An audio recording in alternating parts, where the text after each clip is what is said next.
हम लोग पढ़ रहे हैं त्रिभुज 9th क्लास का, और उसमें हम लोग पढ़ रहे हैं त्रिभुजों की सर्वांग क्षमता। तो त्रिभुजों की सर्वांग क्षमता के अंतर्गत अब हम लोग पढ़ रहे हैं त्रिभुज की कुछ प्रमेय हैं जो सवालों में अप्लाई होंगी।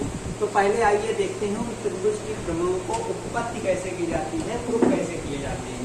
तो हमारे पास एक प्रमेय लिखी हुई है, वो कह रही है किसी त्रिभुज के बराबर कोणों के, बराबर कोण मतलब मान लो ये बी वाला कोण सी वाले कोण के बराबर है, तो बराबर कोणों के सम्मुख भुजाएं, तो बराबर कोणों के सम्मुख भुजाएं कौन सी होंगी?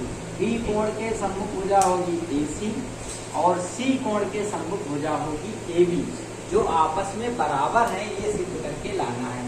तो देखिए सबसे पहले हमें क्या दिया है, एक त्रिभुज दिया है, वो क्या है? ABC है।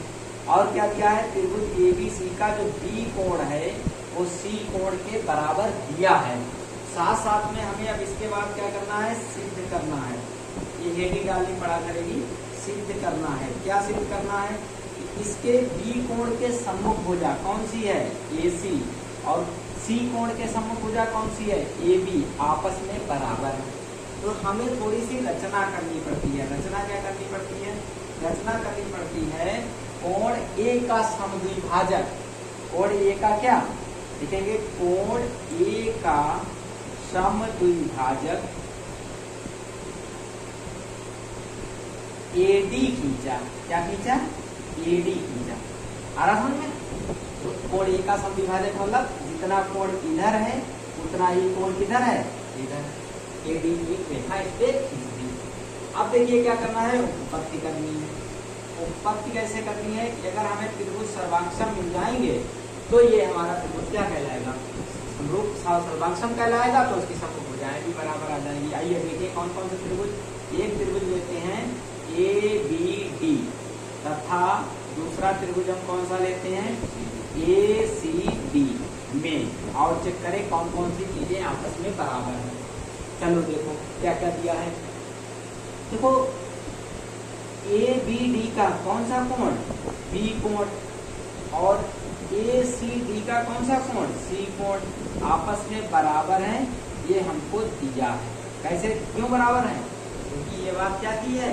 तो ये कोण हमको बराबर मिल गया। अब देखो ये भुजा देखो, AD जो भुजा है इस वाले त्रिभुज में भी है, और AD भुजा देखो इधर वाले भी त्रिभुज में है, मतलब ACD में भी है। तो ये AD क्या हो गई? उभयनिष्ठ भुजा हो गई। कैसी भुजा हो गई? उभयनिष्ठ भुजा हो गई, इसलिए भी ये बराबर है। अब हमें देखो ये कोण और बराबर मिले, तो कोण कौन सा? इसे लिख सकते हैं कोण BAD बराबर होगा, क्योंकि ये समद्विभाजक था, दो बराबर कोणों में बांटा होगा, तो किसके बराबर होगा? CAD के बराबर होगा। क्यों? क्योंकि AD जो रेखा थी वो समद्विभाजक थी किसकी? कोण A की। कोण A की।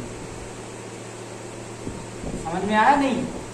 अब देखो हमारे पास रूल कौन सा हो गया? ये एंगल है, ये साइड है, और ये क्या है? एंगल है। इसलिए ये त्रिभुज कैसे हो गए? सर्वांगसम हो गए। ABD सर्वांगसम हो गया त्रिभुज ACD से। किस रूल से? ASA सर्वांगसमता नियम से, सर्वांगसमता नियम से। तो जब भैया त्रिभुज सर्वांगसम हो गए तो इनकी संगत भुजाएं कैसी होंगी? बराबर होंगी। क्योंकि अगर कोई त्रिभुज सर्वांगसम है तो उनके संगत कोण और संगत भुजाएं बराबर होती हैं। तो इसलिए हम कह सकते हैं इसकी कौन सी भुजा? AB भुजा, और इधर वाले की कौन सी भुजा? AC भुजा आपस में बराबर होगी। किसके अनुसार? CP के अनुसार। यही हमें क्या करना था? सिद्ध करना था। यही सिद्ध करना था। तो हमारी प्रमेय क्या हो गई? सिद्ध हो गई। तो ये बात हमें लगता है समझ में आ गई होगी कि एक बार फिर से समझाने की जरूरत है नहीं?